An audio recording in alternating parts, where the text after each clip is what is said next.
Well, hey there, everyone. This is Mike, and I want to talk to you about how not to drive a Jeep into the middle of a lake and try to get to an island.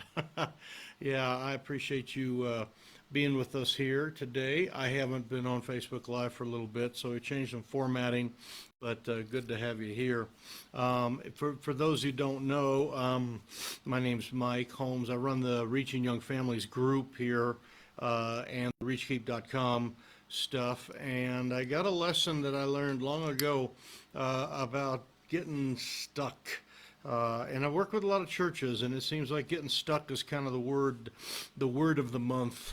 And it seems like we have churches that are stuck. They know what to do. In other words, the road's out there. They need to be out there driving on the road, but they're in the mud hole. They're in the snowbank. They're in a mine shaft. That's another story. I got stuck once in a mine shaft with a truck. Yeah, that's a whole nother story. They're in the middle of a lake with the Jeep trying to get to the island. No, we know what we're supposed to be doing. We just can't seem to get it done. And there's a lot of things that cause that to happen. Sometimes it's just not knowing kind of what to do. In this day and age, there's a lot of new things. If you're a church leader, and I'm teaching this primarily to some of our church leaders that are out there, if you're a church leader today, my word, the things going on and all the different things that you have to go to, it is a bit overwhelming. And sometimes that has a paralyzing effect. So there's so much stuff. Sometimes as you're driving, you kind of hit the wall or drive into the hole, and you've got a particular problem.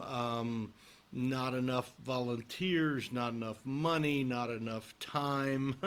If you're bivocational, that's a big one. Not enough time. All of those things tend to get people stuck.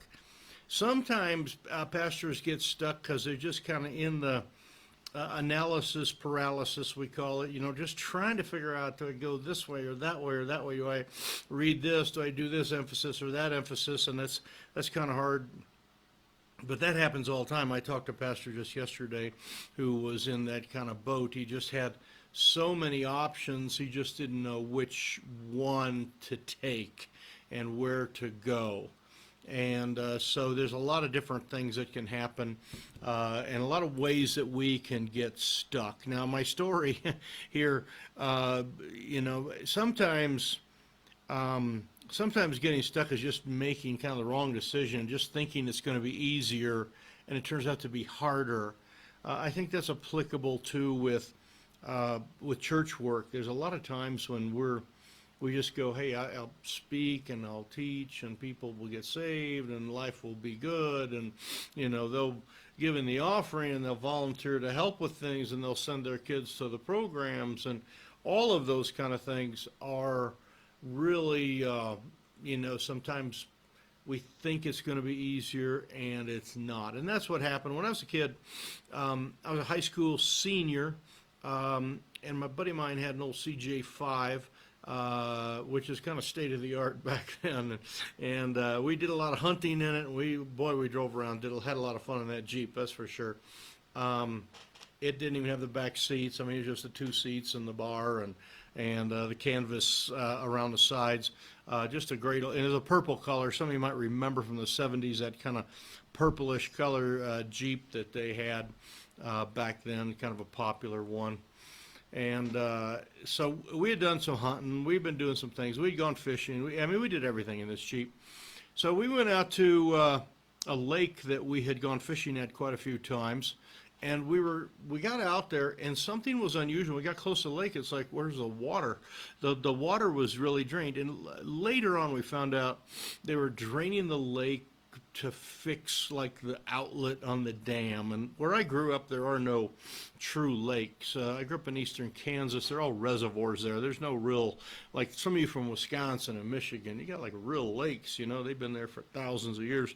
Ours were made on purpose, mainly to stop a flood or water a cow or maybe, do some fishing.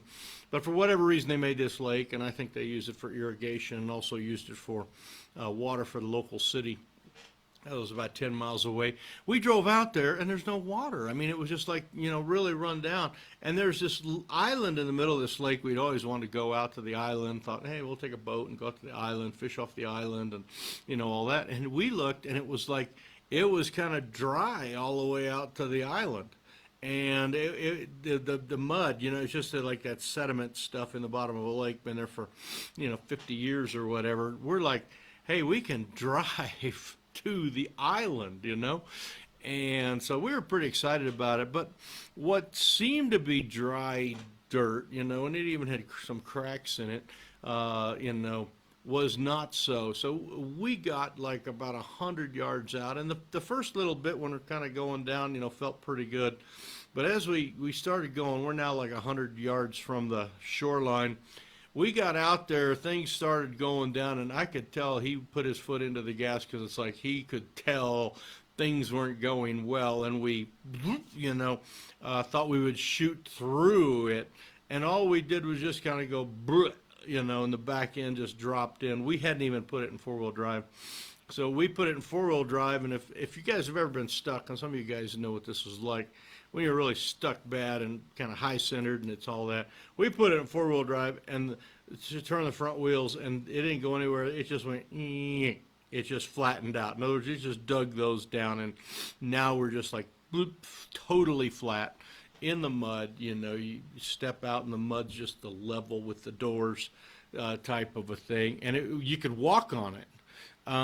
So, I mean, it wasn't like, just a high school kid, you could walk on the thing, but the thousands of pounds of Jeep was heavier, and that's what caused the problem.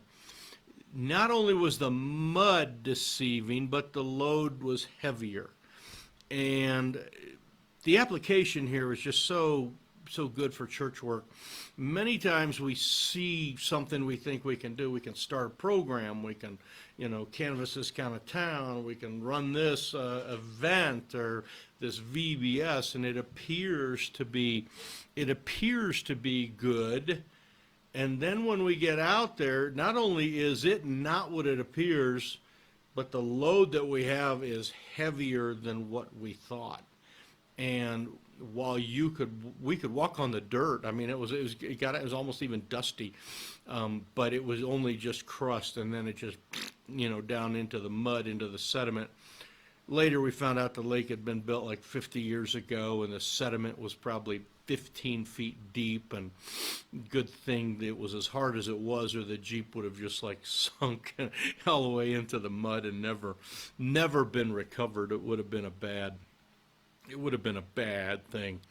So we were in a heap of trouble, and we didn't know really what to do. I had some friends that lived near that lake a couple miles away, and I thought, well, I'll just start walking, So he stayed at the Jeep, and I walked and got over to their house and used their phone. This was like, I don't even know how we lived before phones, It was like, you just had to walk and go find a phone is what you had to do. You'd go to someone's house, hey, can I borrow your phone?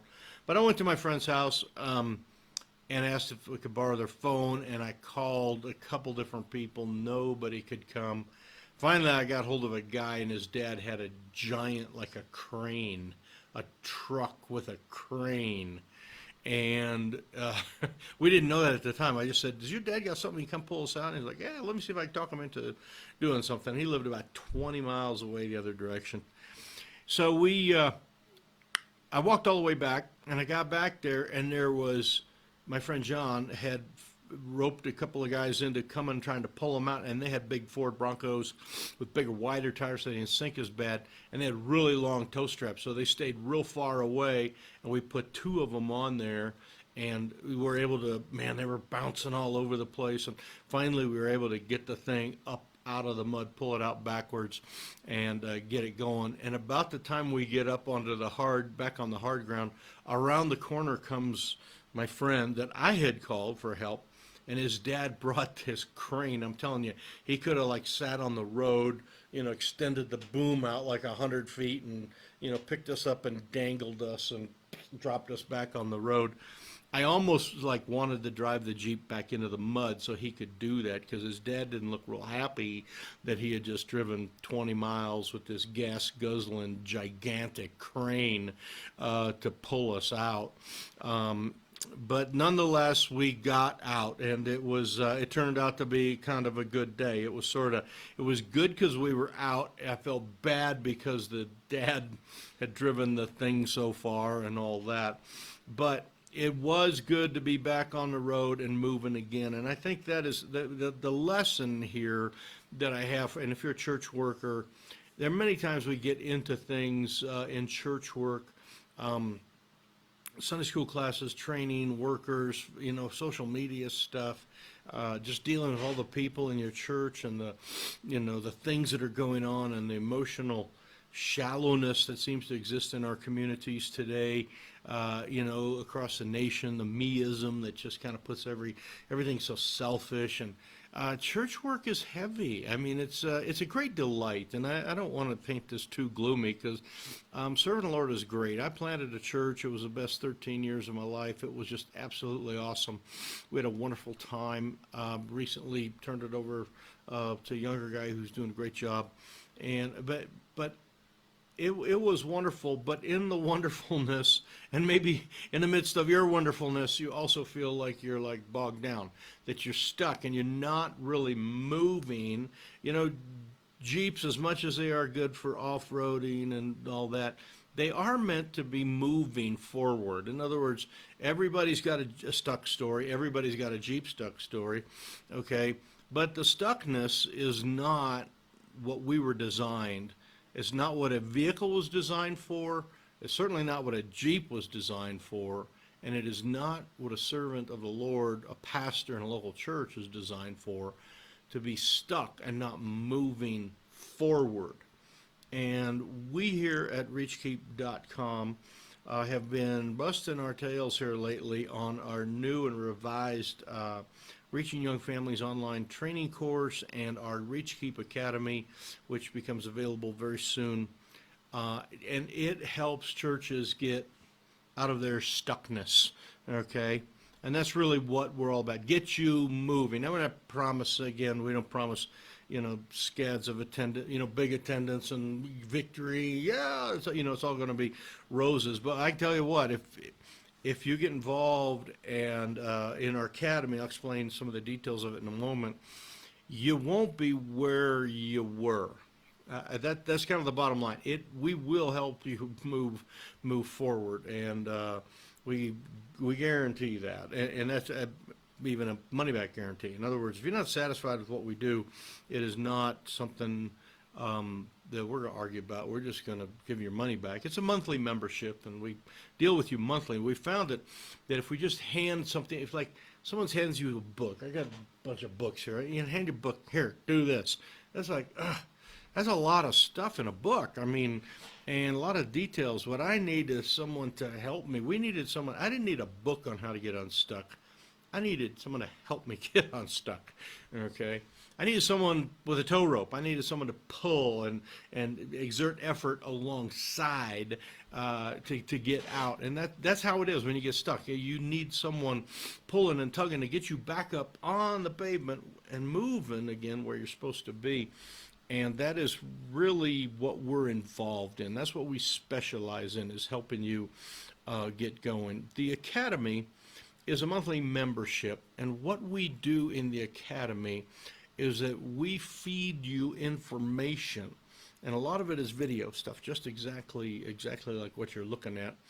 It will come to you, though, on a browser, or it actually comes on an app. We have a app on your phone, and we are going to feed you the things that you need to help you get unstuck. We have a course that we developed, the Reaching Young Families online course, and we have now had this course in publication and out in the wild, as they call, for about 5 years. We have hundreds of different people who have been affected by this course and have enrolled and have been trained through these things, and we teach a lot of just really important things to help people move forward. We talk about core values and kind of getting, having those values that are really your anchor. And then once you know those, we teach you how to create what we call amazing Sundays, where your Sunday is going to be the highlight of the week. And that service, especially the Sunday morning service, is going to be the thing that is not only going to be your highlight, you're going to put your most effort into it, but that's going to people be attracted to your church and come because of that. In America today, the front door of the church is basically the Sunday morning service. This is the entry point for the greatest majority. I know there are people that will come at your other midweek things and evening services and come through Bible studies and things of that nature, door knocking and tracts. But when they're interested, they are going to attend Sunday morning. And so we teach about how to create an amazing Sunday morning service, and not like hoopla and rah-rah and rock and roll and, all that. We're not attracting them with that. We're attracting them with good, solid gospel presentation, preaching, good relational stuff, what we call a fertile landing ground. Your church needs to be a fertile place where the seed will come, boom, and it will land and grow. And we teach that. We also have some just real distinct things on children's ministry and youth ministry and nursery. Because if you're going to reach young families, and if we're going to reach people, okay, I want to reach them all. And God said, go into the world.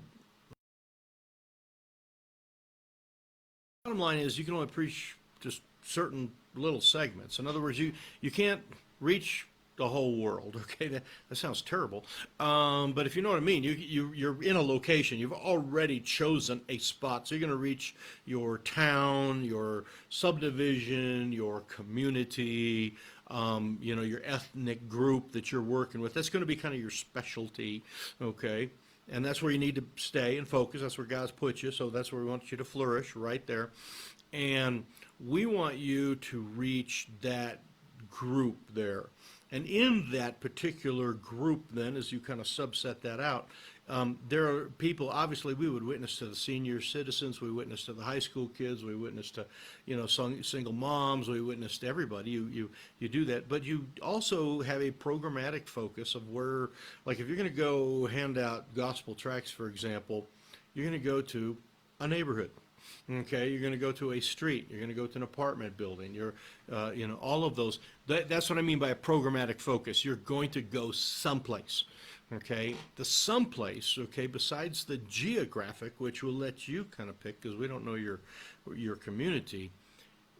The someplace you need to go is the demographic is what we call reaching young families.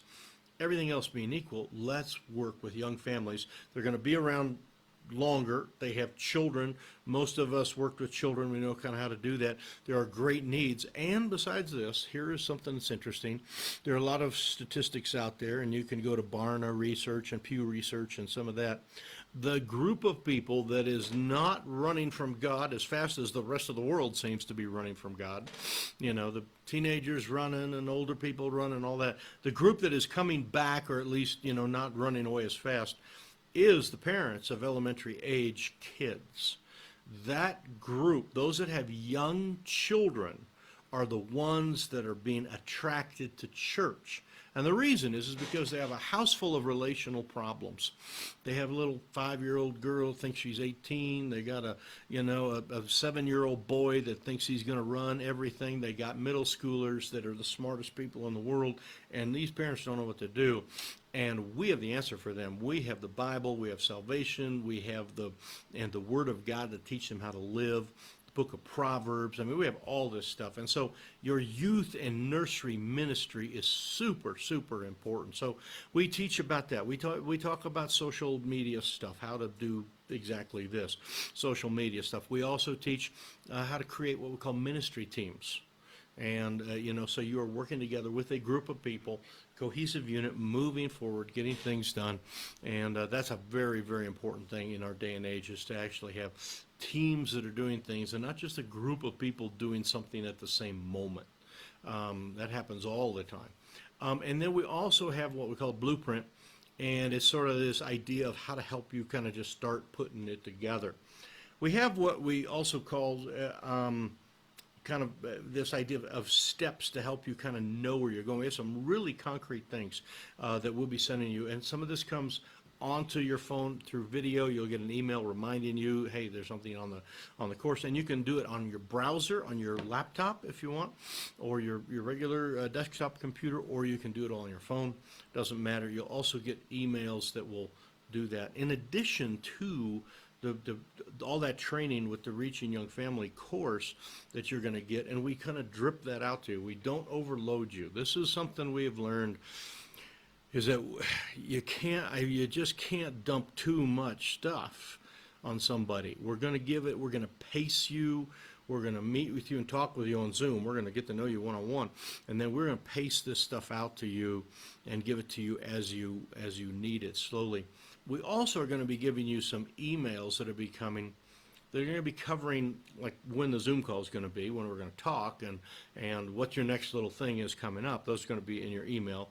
Going to warn you about those things. But also we're going to give you some, other tips and things that we're working on. But we're going to give you what we call seasonals.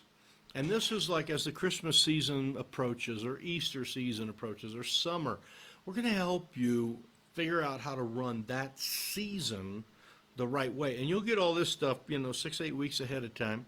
So a lot of people go through what they call the summer slump. We think the summer is a tremendous time to actually grow your church. And at our little church here, summers were the big days. I mean, some of our biggest days were in the middle of July. And it's just amazing. And I'm not talking about big day like, we had a giant root beer float for everybody, or, gave away $10 bills, that type of thing. I'm talking about the idea that it was just a big day. It's like, man, everybody's here. It's just wonderful. And we have people go camping, and we have people that leave too. And summers out here where we live, we're in the mountains, Rocky Mountain West. We don't have much of summer. We go from winter right to summer. And so a lot of people are gone, but summers can be tremendous. We're going to teach you how to have tremendous summers, to take advantage of the school year, all that. We're going to give you all those things on there. And there's some other bonuses that we have too, some of our social media stuff to help you just really go. And that is a big question. A lot of you guys have questions on that. I do answer a lot of questions on that.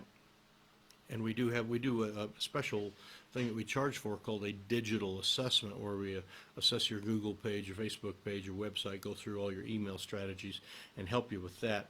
And you'll get an opportunity to see how to get to that. But the point is, this ReachKeep Academy that we have is just a great little monthly thing that paces you and becomes the person that pulls you out and gets you stuck out of this. Because what I found is that people might be stuck here, and they're also stuck there and stuck there. They got a lot of stuckness going on. And we're going to help you get unstuck from a lot of those things and do the best we can. And we're going to be that kind of soulmate for you to help you do that. We spend a lot of time on Zoom calls just talking to pastors, helping them through the particular things that they have.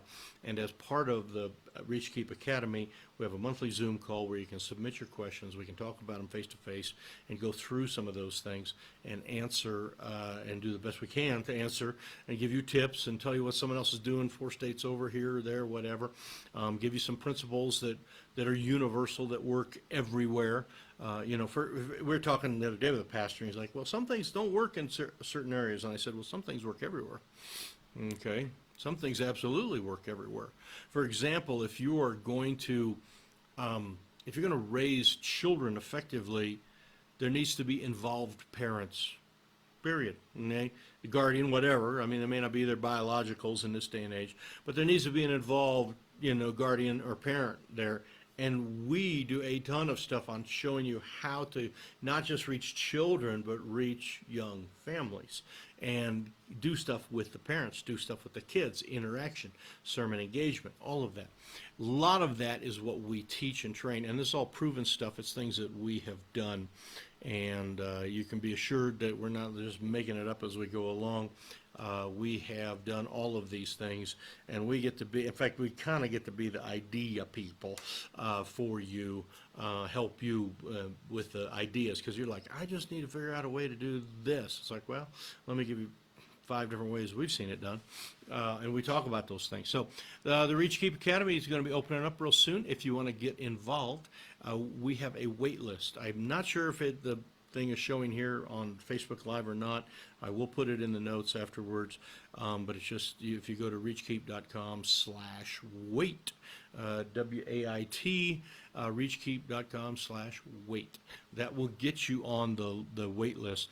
And everybody that jumps on the list early, we got real good early bird special we're doing. We have a 35% off thing for everyone that's involved there, and we'll tell you how to get to that. You'll get that information sooner than everybody else. So coming up is the opening of our academy. We only open it up a few times a year. We take in, to be honest, about a dozen people, because we just can't take more than that and spend quality time with them. So this is a limited thing, and if you're interested, jump on it. That would be my suggestion. And go to reachkeep.com/wait and get on the wait list, and we'll definitely get you the discount information and get you the information ahead of everybody else. We do open this up and put some few ads out here, and we have a mailing list of several thousand, and it goes out to that, and you might be on that list too, and you'll get some of that, but the wait list people are going to get the good discount stuff. So make sure that you jump on that. And if you're on our mailing list too, we're going to shoot another mailing out here real soon and invite you to be on it, to get onto the wait list. But we just found that people that pay attention learn better. I mean, that's just the bottom line. In fact, if you pay, then that's why we charge for it. A lot of this stuff we could give you for free all day long. We got to pay for our hosting and our websites and some of that. This is not a massive money maker for us, believe me. But we have found that if you pay attention. The other day I was doing a coaching. We do some what we call high-ticket coaching with churches that they're paying several $100s for sessions and going through very specific stuff. So I was doing some stuff, and I sent a video to the pastor that I pre-recorded about the whole topic. He watched the whole thing, and then I do a Zoom call with them and say, okay, here's what kind of questions you have. And he whips out this, I don't have one here, but notebook with the yellow legal pad. He says, I have 3 pages of questions. The reason he had 3 pages of questions is because he paid money for me, okay, to be there, okay, to be his answer man. And that's the way it works. If you pay attention. And so we do charge for this. You can go to the wait list is going to give you all the information, and we'll get you to a page where it explains it in details, even better, all the things that you have. So we'd love to get you involved. It's really not all that much. We have a money back guarantee, so there is really no risk, okay, at all. So you can 30 days go on there. In fact, you can go on there 30 days and really kind of learn a ton of stuff, and then just go, hey, I want my money back. Okay, I wouldn't necessarily recommend that, because you really need to keep learning things. I know it'd be like reading the first chapter of a book and then throwing it away or whatever. You want to keep learning. You want to keep growing. You want to keep maturing. You want to keep on the road, because guarantee you, if you're not stuck right now, you're fixing to be. All right, it's coming. There are things that are going to, in fact, if you start to reach new young families, I'll just give you a couple things that you're going to run into. When you start to reach new young families, one of the number one problems you're going to run into is nursery issues, okay, because they have babies. And if your nursery not in top-notch shape, and if you don't have a solid philosophy of what your nursery is doing, it's not a good thing. So I spend a lot of time. You wouldn't think an old, fat, bald guy in his 60s would be talking about nursery all the time, but I spend a lot of time helping people with their nursery issues. So children's programs, midweek children's programs, a lot of different things that people have questions on, how to attract new families with children. Okay, so and when they're coming and they're brand new and they're rough as a cob, how do you start to get them, how do you build that relationship with them and start to be able to kind of get them, on the discipleship path. Get them saved first, come to know the Lord. Secondly, come to trust in the Lord every day, with all the discipleship stuff. How do you do that? Well, we teach on all that, so we're here to help. Anyway, I want to spend some time with my friends on Facebook. I'm not sure exactly where all this went. I hit all the appropriate buttons, I think. I might be talking to nobody out there. So if you are the person who happens to be watching, I appreciate you. Run over there to reachkeep.com/wait and click on the wait list. We will send you some emails ahead of time, and you will be able to get into our introduction video, and you'll be able to see kind of how it all works, and kind of get started if it works for you. We don't want to be stuck, okay? And sometimes things don't appear. Like I say, the load gets heavier, and it looks easy, and sometimes it's not. But it is great, I can tell you. Serving the Lord is great. And the exhilaration of being out of the mud hole and being back on the road and rolling again, you know what it's like when your church is hitting on all cylinders and going the great direction, 100% forward, and that is the coolest thing in the world. And I'm looking forward to helping you do that. So make sure that you take some time and sign up. Go to that thing and sign up, and then we will connect with you and help you figure out how to get unstuck. So or keep moving. So thanks for taking time with me here today. I'm going to put this out onto our regular podcast feed and into our YouTube feed as well. So if you're one of our YouTube people and you're watching this, hit the like button. If you're on Facebook, you can share this. If you're, getting this on email, send it to a friend. If you got, I talked to Pastor Day. He went to a pastor's meeting and told all the pastors that he was getting some help with ReachKeep.com, and we were helping him with some of his stuff. And it's like, then I got a call from another guy. It's like, yeah, we love to help people. I mean, that's really the bottom line. So anyway, thank you so much for being with us here today. And don't forget to, like I say, hit the share, hit the like, hit the follow-up button, whatever it happens to be. Subscribe button on YouTube especially. Appreciate that. So I will see you next time, and whenever that is. But definitely see you inside our course. It is very soon that it will be up and running, okay? I'm not sure when you're watching this, so I didn't want to put a date on it, because then you go, and then it's already passed. So just get on the wait list. That's how it works. That way you won't miss it, and we'll get you there. So I'll make sure I put the link in the feed there. God bless you guys. I love you all. It's a pleasure to serve the Lord with you and serve the Lord with gladness. So thanks so much. Bye.